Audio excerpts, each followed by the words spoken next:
Hello everyone, let's do a detailed market analysis. We are at a very critical point in Bitcoin. Prices have begun to fall below the 107,628 level. This is a negative situation for the market, and as you can see, there is a very large inverted flag formation here. Should this formation materialize, our target for this formation is approximately 88,000. Observing the general price movement, we note that a new selling wave initiated following the breakout and subsequent retest of this specific formation. Therefore, we must exercise extreme caution. We will do a detailed analysis of this, and we need to look at the general market metrics. After we have examined gold and Brent crude oil, it's essential that we also cast a brief glance at the NASDAQ. And here, a new formation has also presented itself. Now, turning back to Bitcoin, as you can see, there was a very important resistance area here. We absolutely had to break through this area between 114,088 and 115,500, but that wasn't quite possible. As you can see, we have just started tracking this inverted flag formation. There is currently a specific situation I must emphasize. If the price becomes buyer-driven again from here, it might get rejected again from the 109,745 level, leading to a downward movement. Because as you've observed, we are currently priced beneath all the moving averages, and each of these moving averages will serve as a distinct resistance against us. We will proceed to track the situation accordingly. And additionally, as you can see on the chart, a head and shoulders pattern has also appeared. We must also conduct our assessment regarding this particular head and shoulders pattern. Therefore, we simply cannot overlook any of these signals and their significance. Head and shoulders patterns that form at the top are normally more reliable. But if there is a head and shoulders pattern in front of us right now, we can't ignore it either. However, since the formation we are currently tracking continues to develop, there's no real need to keep it displayed on the chart. And that's not the only point. There are some things we need to look at on the CME futures side. As you can see, the areas I've highlighted in red are gaps that initially opened and subsequently closed. These gaps, after forming, invariably tend to close over a specific period. And currently, we are facing two open gaps.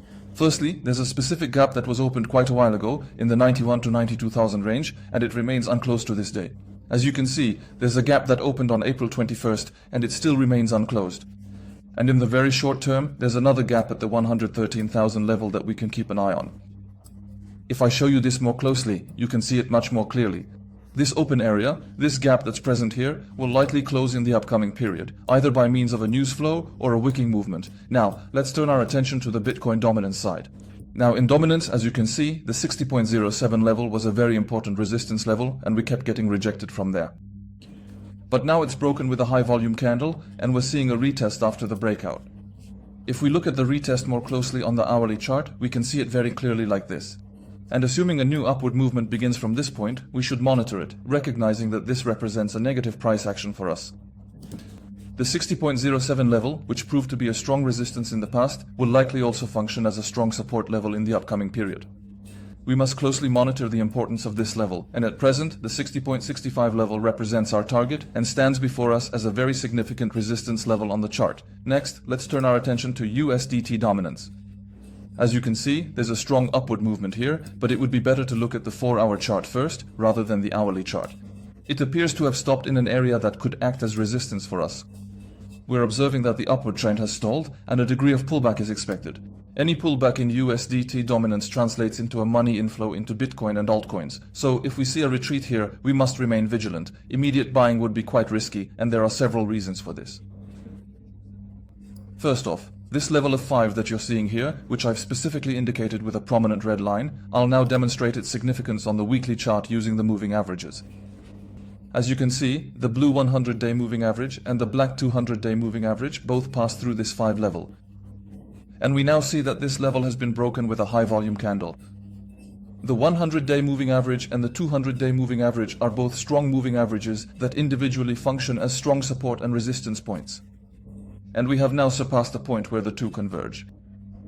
Thus, the moving averages which previously acted as resistance now have the potential to function as a strong support point. This is critical information we must take into consideration. And additionally, on the 4-hour period, the same inverted flag formation that we saw in Bitcoin has emerged here as a flag formation, and the target for this formation is the 6.07 level. This level isn't merely the target for this flag formation, it also represents the target of a falling wedge formation that we have been diligently monitoring for a considerable period. So, if we illustrate the target of this falling wedge formation on the chart in this manner, it yields the exact same objective for us.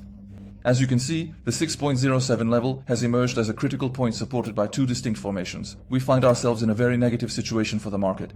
Just so you know, this is a situation we could call a crypto alarm. And every upward movement in USDT dominance signifies money outflow from the market. Exercising caution would be extremely beneficial. Let's now examine the total chart. Now, on the daily chart, we've dipped below the 200-day moving average. This is a negative situation. If we examine the 4-hour period, we can observe that a triangle formation has broken downwards, and following this break, a slight upward movement has resulted in a retest of the robust $3.68 trillion resistance point. Subsequently, a downward movement has recommenced from that level. It would be very risky to take any action regarding new buys in the market before the $3.68 trillion level is broken to the upside. We will continue to monitor this closely. The formation target here also emerges as the $2.90 trillion level, serving as the target for this formation. I will not be going into detail regarding Total 3 and others.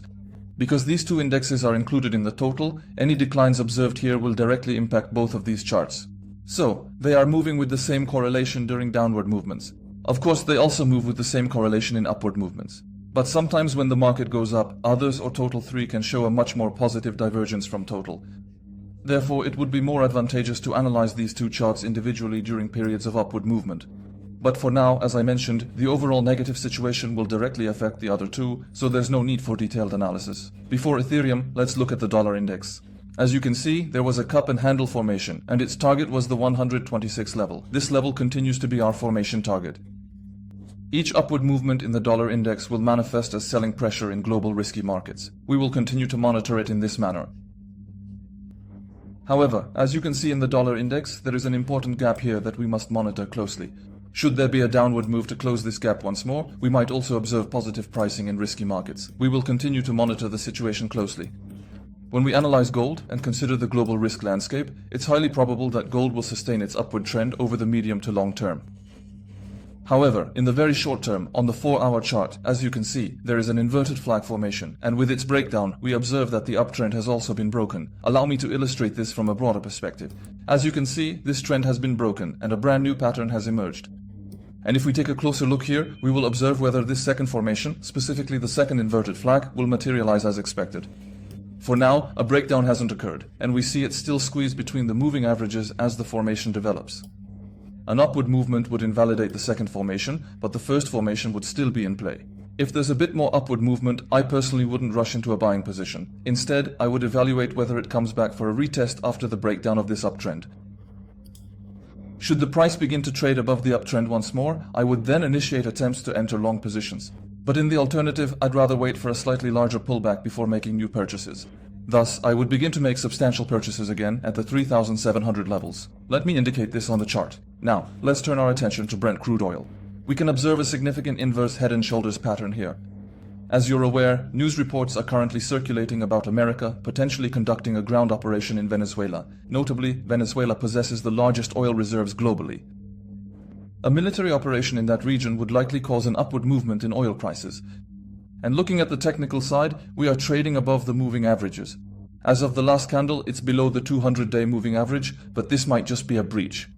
This red area I've drawn here will act as a support zone, because all the moving averages have clustered in this range on the 4-hour period.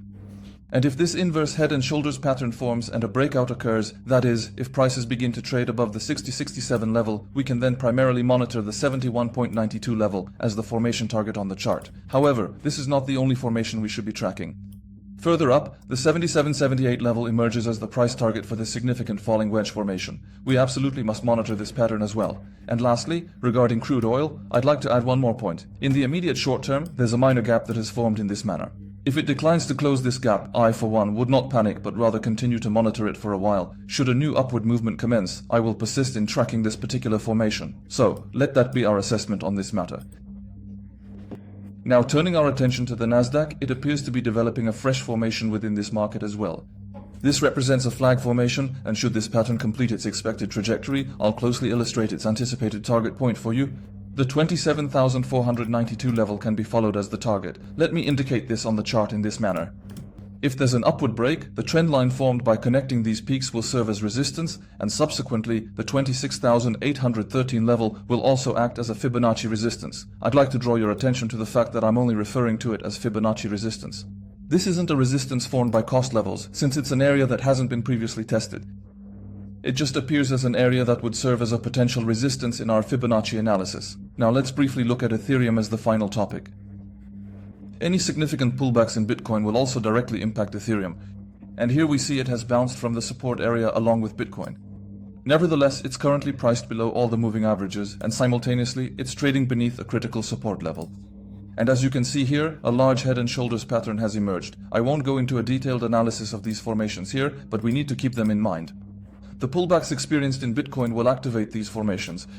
And as you are aware, when Bitcoin experiences declines, these downturns are considerably more pronounced for altcoins. Therefore, it is imperative that we monitor Bitcoin's movements with extreme vigilance. As you can see here, there's an ascending channel we're following, and in fact we're tracking several ascending channels like this. Right now, we're tracking this ascending channel highlighted in blue.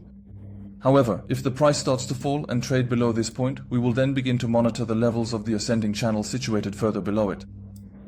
However, for now, as you can see, we should note that it's near a support area and in a zone where one could play a bounce. And I would also like to mention that it is in a suitable support area to get a reaction from here. Personally, if I were engaging in a day trade, I would initiate purchases from this region, set stop losses beneath significant support points, and target sales at crucial resistance levels during an upward movement. This is how I would prefer to rapidly secure profits from the market and exit. However, for long-term purchases, I would prefer to wait until Bitcoin's direction is entirely positive. That's all for today. If there's any product you wish me to analyze, feel free to mention it in the comments. Please don't forget to show your support with likes, comments, and by following. Wishing everyone abundant gains. Warm regards.